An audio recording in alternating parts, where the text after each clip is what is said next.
Aujourd'hui, nous regarderons l'arrestation de Jésus, entre autres l'expression utilisée par Jésus quand il dit « c'est moi ». Qu'a-t-il voulu dire par cette expression? Voilà le thème que nous regarderons aujourd'hui à l'émission « La parole vivante ».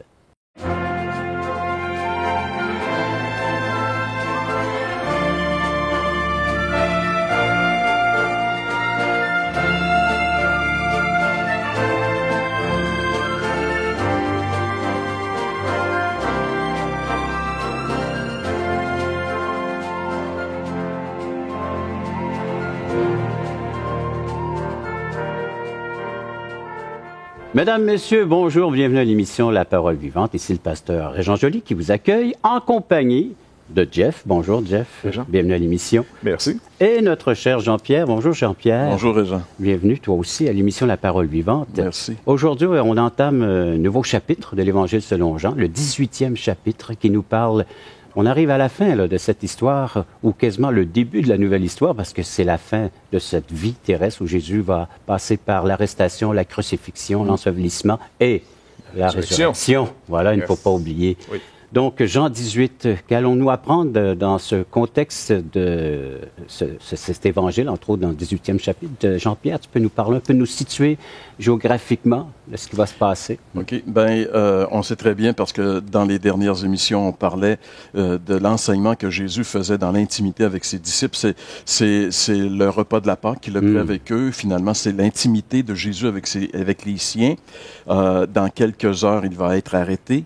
Par la suite, il va subir son procès, puis finalement, on va le crucifier. Ces événements-là arrivent. Là. On est la veille de ces événements-là. Tout va s'enclencher. Et là, Jésus va quitter justement la chambre haute qui est sur le mont Sion, c'est-à-dire à l'ouest de Jérusalem.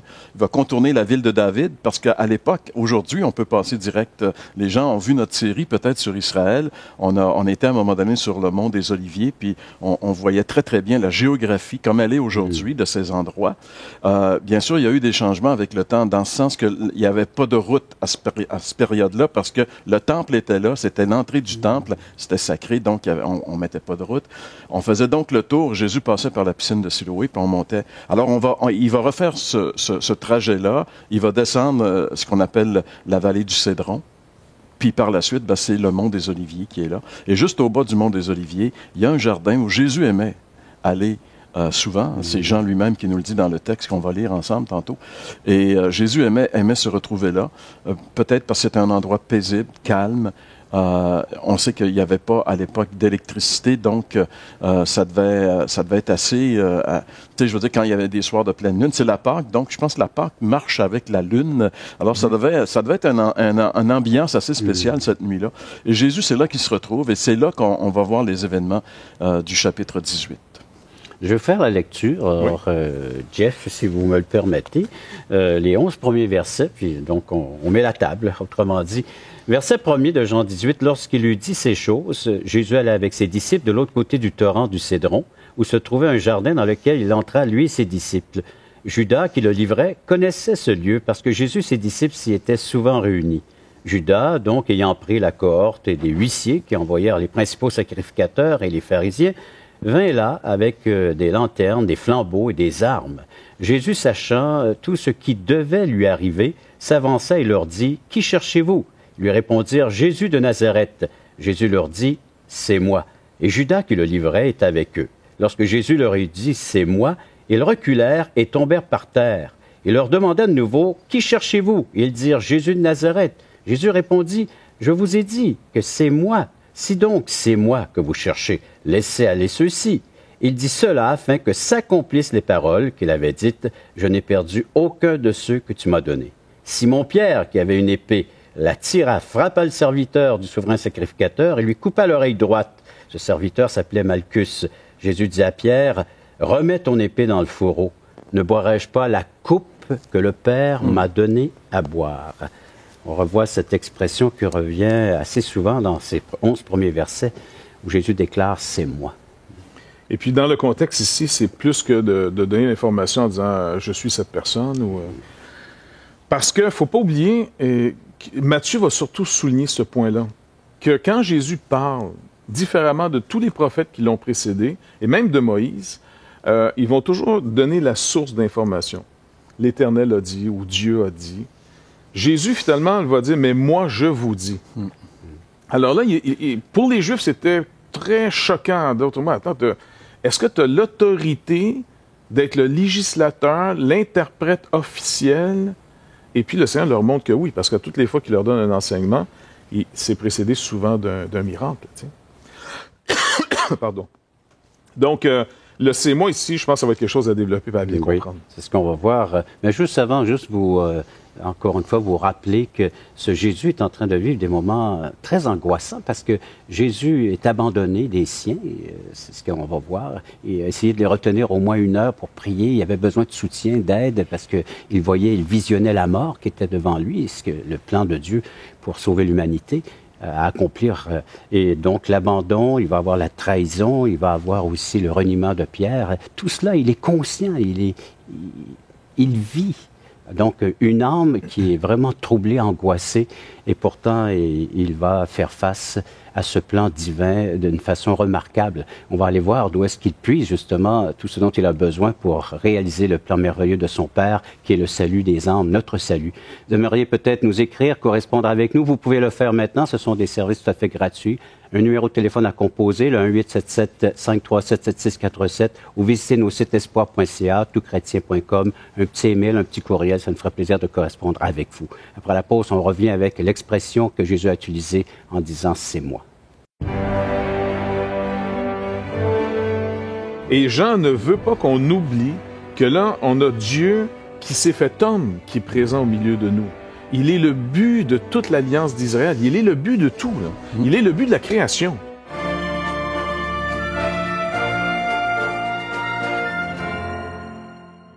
Assistez à un merveilleux déjeuner de l'espoir dans votre région.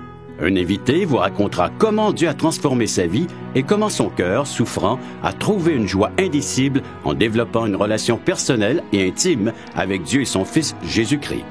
Des églises locales organisent de tels déjeuners dans plusieurs régions du Québec. Découvrez où et quand vous pouvez assister à un déjeuner de l'espoir dans votre région en visitant le site espoir.ca et en cliquant sur l'onglet « Déjeuner ».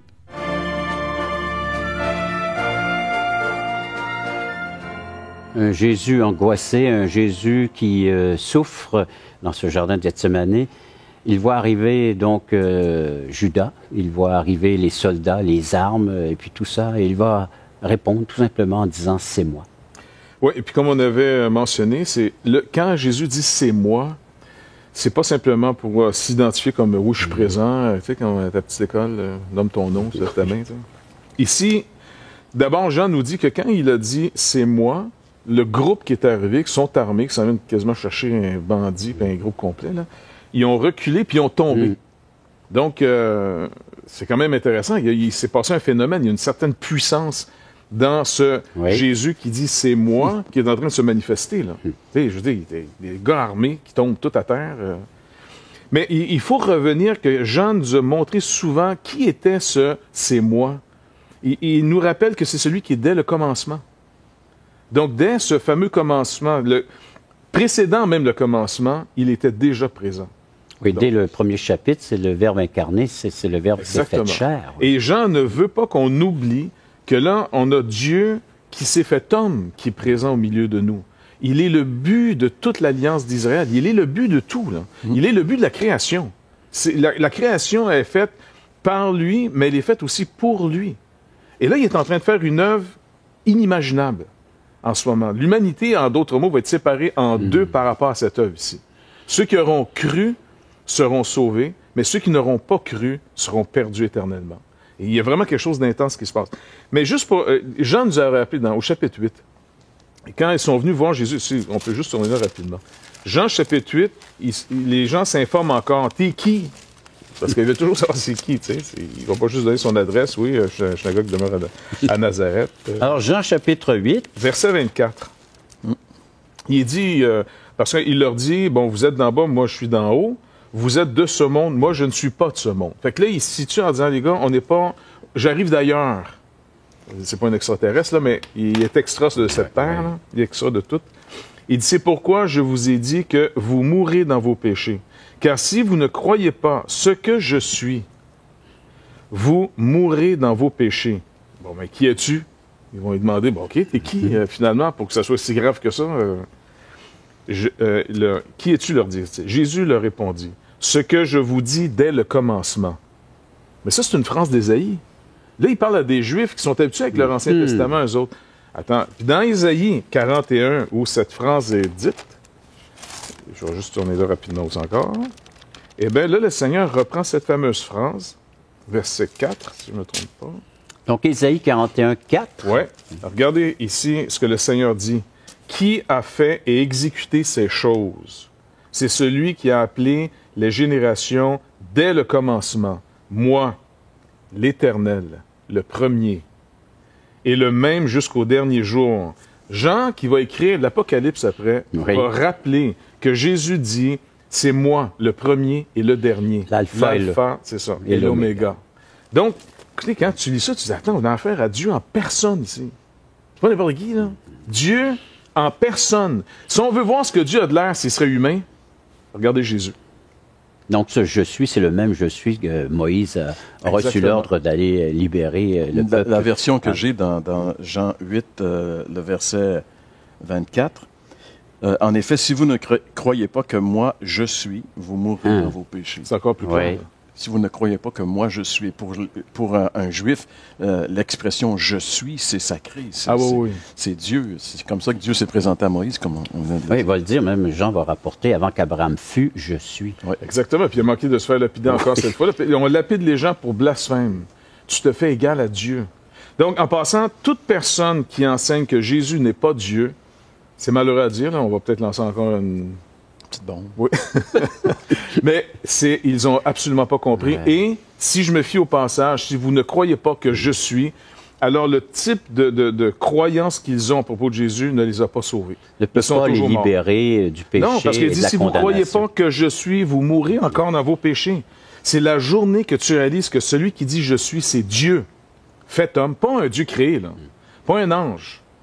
Dieu, le Créateur. Et c'était clair pour les Juifs parce que de fois, Jésus, à quelques reprises, Jésus pardonne les péchés de ceux qui souffraient. Exactement. Il dit, tes péchés sont pardonnés. Puis on dit, qui est-il? Seul Dieu a le pouvoir de pardonner les péchés. Et Jésus, en disant, je te pardonne, non seulement il lui montre à tous qui a reçu ce pouvoir, mais qui peut pardonner sinon l'offensé?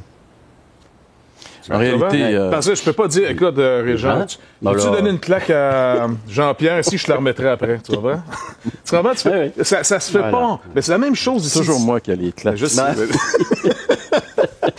Mais c'est dans ce sens que Jésus dit, non seulement j'ai ce pouvoir du Père parce qu'il vient en tant qu'homme, mais il montre que cet homme qui est là, c'est celui finalement qui est offensé. Et Dieu a été offensé. Oui. Et c'est quand même très simple. Tu sais, Moïse demande à Dieu, quand il a l'apparition avec le buisson ardent, c'est quoi ton nom? Parce qu'il faut que je le sache, parce qu'ils vont me dire, si je lui dis Dieu m'est apparu, ils vont dire, ouais, comment il s'appelle? C'est très, très important pour nous. Parce que c'est vrai, le mot Dieu, en passant, c'est comme le générique, c'est comme l'homme. OK, j'ai vu l'homme, il s'appelle comment? Alors là, Dieu dit, tu leur diras, je suis m'est apparu. Non, mais c'est intéressant. Alors les Juifs gardent ça, c'est leur racine, c'est leur religion, c'est leur foi. Moïse, c'est important pour eux. Et là, Jésus arrive et dit, je suis. C'est moi, je suis. Il leur dit carrément, je suis. Ouais. Il ne peut pas être plus... en train de tu sais, les gens qui disent, Jésus n'a jamais dit qu'il était Dieu. Mais non. Il l'a dit à plusieurs reprises. Et Jean, justement, le but de son évangile, c'est de démontrer la divinité de Jésus. Alors, il l'a dit, je suis. Tu sais, c'est comme un peu... quand Abraham va immoler Isaac sur le mont Moria, tu sais, Isaac, il dit, c'est bien beau ça, mais il est où l'agneau? Non, mais il pose une question, il est où? Et plus tard, plusieurs milliers d'années plus tard, pas loin de là, Jean-Baptiste dit, voici l'agneau de Dieu. Ouais. Le voici l'agneau. Il est venu l'agneau. Tout ce que la Bible a prédit s'accomplit dans la personne de Jésus. Et même ici, dans ce moment tragique de la nuit où Jésus va être arrêté, la Bible s'accomplit d'une manière incroyable sous nos yeux. Donc, on voit que Jésus-Christ est 100% Dieu. Il est le Dieu fait chair, le Dieu fait homme, et qui vient pour pardonner aux pécheurs et enlever la culpabilité, effacer et payer entièrement la dette. Mais nous allons voir après la pause qu'il était aussi 100% humain. Il est éprouvé comme un homme, parce que si le péché, la désobéissance à Dieu est arrivé par un homme, il faut que par un homme, l'obéissance parfaite soit le sacrifice accepté de Dieu.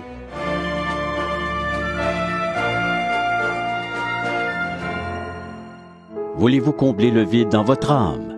Avez-vous soif d'une sérénité intérieure? La souffrance de votre cœur vous lasse-t-elle? Appelez dès maintenant pour recevoir gratuitement un évangile de Jean pour connaître l'amour de Dieu, un Nouveau Testament pour trouver des réponses à plusieurs de vos questions, le livre Destination finale pour comprendre la nécessité du salut et finalement la Bible et le salut qui nous explique comment recevoir Jésus. Contactez-nous à espoir.ca ou composez 1-877 l'Espoir.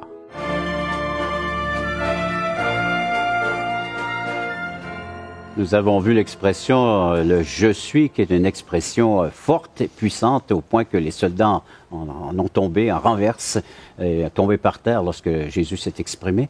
Mais nous regardons aussi dans le contexte et dans les autres récits des autres évangiles que Jésus était humain et qu'il avait besoin de repos, de consolation, de soutien, d'aide.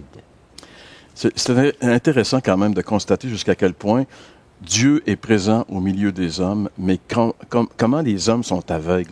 Tu sais, même ses disciples, ce moment-là est un des moments les plus précieux là, pour Jésus. En fait, parce que là, tout se joue dans le jardin de Gethsémani. Tu sais, Jean ne nous en parle pas, mais on sait que c'est là qu'il y a eu cette agonie où Jésus a 3 fois prié le Père en disant « Si c'est possible que cette coupe s'éloigne de moi ». Dans son humanité, il voyait s'approcher cette coupe. Et quand Jésus est crucifié, on ne voit pas les choses les plus importantes, elles sont invisibles. Mais tous les péchés des pécheurs sont déposés sur cette tête, comme disait Adolphe Monod, juste, sainte et innocente. Et là, Dieu va passer son Fils en jugement. C'est lui qui paye pour les péchés. Le châtiment qui nous donne la paix tombe sur lui. Mais Jésus, en tant qu'humain, il voit cette coupe venir vers lui. Puis c'est horrible. Tu sais, je veux dire, je pense pas que Jésus s'est plaint des clous dans les mains, dans les pieds, puis de la flagellation, même si c'était incroyable, comme souffrance humaine. Mais il y a plus que les souffrances humaines. Il y a ce combat divin que Jésus est en train de livrer pour nous. Et ça se joue. Mais pendant qu'il livre ce combat-là, ses disciples dorment. Et même ses 3 amis les plus intimes, ceux qui ont eu le privilège de voir des choses incroyables, et eux aussi sont complètement endormis. Et là encore, dans le jardin, il les avait mis à part, ces 3 personnes-là. Hein? Et pour les avoir avec lui. Il est seul à combattre. Et moi, je pense que dans ce jardin de Gethsémani, lorsque cette agonie est terminée, lorsque ce combat, Jésus a la victoire, non pas ma volonté, mais ta volonté. Et alors là, à ce moment-là, et moi, je pense, c'est intéressant parce que, et dans le film de Mel Gibson, ceux qui ont vu La Passion, cette scène, elle est quand même assez bien présentée. Et puis, on a ajouté quelque chose. Quand Jésus se lève après cette prière, et puis il écrase la tête. Il y a un serpent qui passe, puis il le frappe avec son pied, il écrase sa tête, tu sais, du serpent. On en dit, j'ai la victoire. Et moi, je pense que c'est vrai. À partir du moment où Jésus accepte d'aller à la croix dans le jardin de Gethsémani, la victoire est accomplie. Le reste va se dérouler, mais il va aller jusqu'au bout. C'est là que ça s'est joué. S'il y avait eu un échec dans la vie de Jésus, c'est là que ça se serait joué. Mais non pas ma volonté, mais ta volonté. Encore ici, on voit la soumission de Jésus en tant... Oui, il est Dieu, mais il est aussi 100% homme. Et dans son humanité, il se soumet entièrement au Père. Parce que le but du Père l'a envoyé précisément pour donner sa vie et la reprendre. Et c'est là qu'il puise tout ce dont il a besoin pour réaliser le projet ou le plan merveilleux du Père qui est le salut à faire à l'humanité. C'est par la prière, en allant puiser chez le Père, donc en s'adressant au Père, en se soumettant au Père, en obéissant au Père. Parce qu'il faut qu'il le vive en tant qu'homme. Il ne peut pas le vivre en tant que Dieu. Il nous rappelle que c'est Dieu, il est Dieu, mais en même temps, il est éprouvé comme un homme. Parce que si le péché, la désobéissance à Dieu est arrivé par un homme, il faut que par un homme, l'obéissance parfaite soit le sacrifice accepté de Dieu. Et c'est pour ça qu'il est éprouvé dans la limite d'un homme, dans les capacités d'un homme. Et sa ressource, contrairement à nous, il n'appuiera pas en lui-même. C'est là le piège du monde. Le monde essaie de trouver en lui-même sans arrêt. Et là, le Seigneur va, par la prière, l'Épître aux Hébreux le développe bien, justement. Dans ce jardin, c'est là qu'il remporte la victoire. Et au fond, le vrai combat qui s'est passé dans le jardin, quand Jésus finit à la croix, ben, il avait déjà gagné la victoire. Et c'est pour ça qu'il dit maintenant, tout est accompli. Et on maintenant, voit... je remets ma vie entre tes mains. Je remets mon esprit entre tes mains, Père. Je te donne cette vie. Et il a expiré. Il a donné sa vie. On ne lui a pas enlevé. Voilà. Et il nous rappelle qu'il n'a pas été victime, là. Il n'est pas victime. Et la preuve, il aurait pu les extrémités d'un coup. Ouais. Il a juste dit, c'est moi, bing, ils sont tombés à terre. Ouais. Ça va? Donc, de penser à côté de ça, je vous dis, c'est trop grave. Notre éternité dépend en ce moment de comprendre ce qu'il est en train de dire ici. Et c'est pour ça que c'est trop grave d'enseigner que Jésus n'est pas Dieu, fait homme. Ouais. C'est une hérésie grave. C'est pas juste, chacun son opinion. Pas du tout. Le texte nous commande de voir qui on est. Et Jean nous a rappelé, comme je l'ai dit au chapitre 8, verset 24, que si nous n'avons pas encore cru et vu que Jésus est vraiment Dieu fait homme, alors il dit, vous allez continuer à mourir dans vos péchés. On peut avoir un Jésus comme modèle, on peut s'intéresser beaucoup à l'Évangile, beaucoup de belles connaissances, puis une belle morale aussi dans ce livre. Mais Jésus-Christ, celui qui se révèle, celui qui vient nous faire connaître le Dieu Tout-Puissant, qui a le pouvoir de pardonner, c'est de tout manquer, à vrai dire. Exactement. Si on ne s'accapare pas par la foi de qui est Jésus. Seul l'offensé peut pardonner. Alors, il nous révèle encore qui est cet offensé. Dieu nous rappelle dans sa parole par le prophète, au fond, le prophète et le roi David, quand David a péché, il dit « J'ai péché et c'est contre toi seul que j'ai péché ». Psaume 51. Jésus est l'offensé. Et il vient et Dieu donne ce pouvoir maintenant à celui qui s'incarne. Et même en tant qu'homme, il peut continuer à dire « Je vous pardonne ». Tu comprends? Puis, donc, il faut aller régler la question une fois pour toutes avec celui que l'on a offensé, Dieu lui-même, qui est Jésus-Christ. Et il demeure juste parce qu'il ne peut pas se dire... Pardonner pour Jésus, c'est pas « j'oublie ».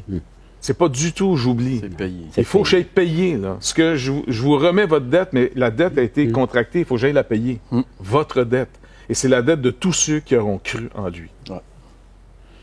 Voilà la bonne nouvelle, voilà l'Évangile après la pause, donc après que je vous ai dit comment nous rejoindre. C'est très facile.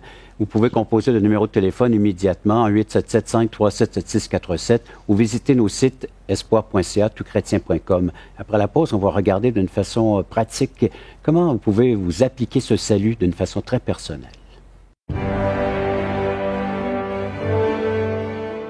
Le Seigneur Jésus-Christ se révèle à nous par les Saintes Écritures et on vient de voir une belle révélation.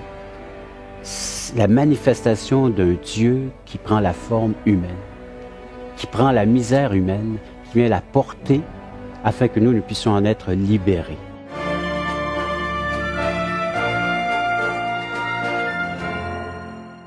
Espoirpourlecoeur.org aborde des problèmes que tous peuvent rencontrer un jour.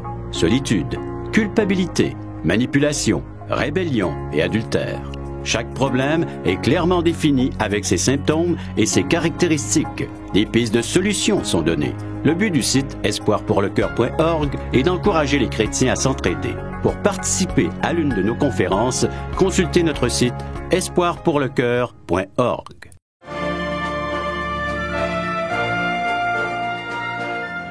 Vous êtes peut-être dans ce contexte où le Seigneur Jésus était abandonné des siens, des reniements, des pertes, des moments difficiles. Un homme de douleur, un homme habitué à la souffrance, nous disent les Saintes Écritures.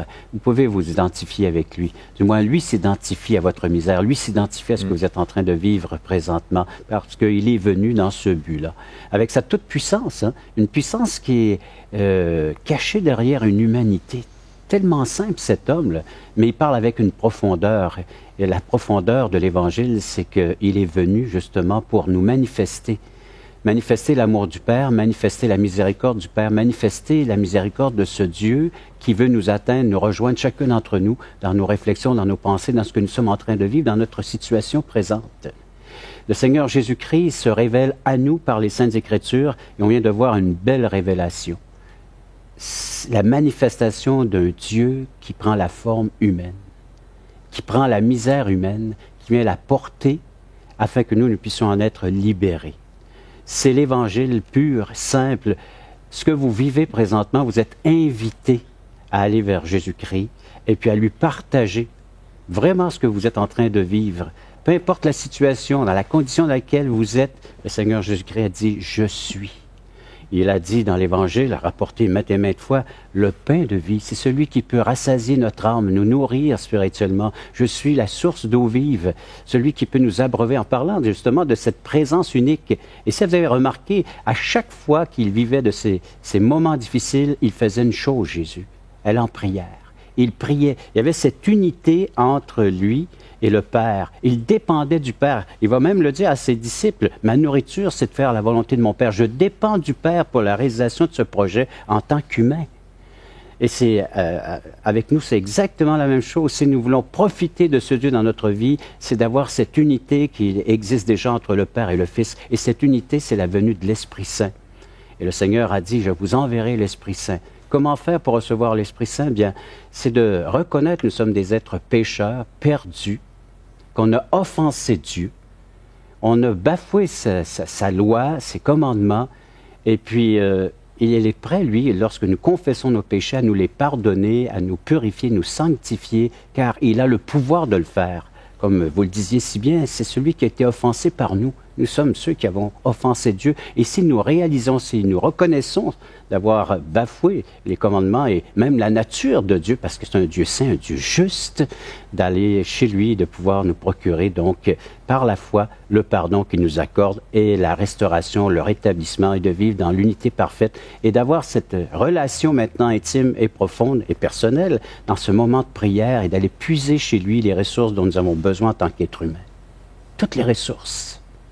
Il est le pourvoyeur, il est celui qui vient nous apporter ce que l'être humain a besoin pour vivre ici-bas sur la terre. Il ne nous a jamais abandonnés, il est toujours présent et c'est nous, par un acte de foi, un geste de tendre la main vers ce Dieu, de dire oui, c'est vraiment ce dont j'ai besoin, de ta présence, de ta victoire rapportée sur la croix pour mon péché, d'avoir tout payé, d'avoir libéré mon âme, et le Seigneur va accomplir une œuvre parfaite. C'est moi, il l'a dit. Si vous croyez qu'il y a ce pouvoir de le faire, de le réaliser chez vous, placez-y une entière confiance et il réalisera ses projets pour votre vie. Et comme vous avez pu constater, c'est un chemin d'obéissance. La croix, c'est l'obéissance et nous aussi, c'est par l'obéissance à sa volonté que nous allons bénéficier de ses bienfaits. Merci encore de votre participation. Merci d'avoir été là à l'écoute de cette autre émission de La Parole vivante.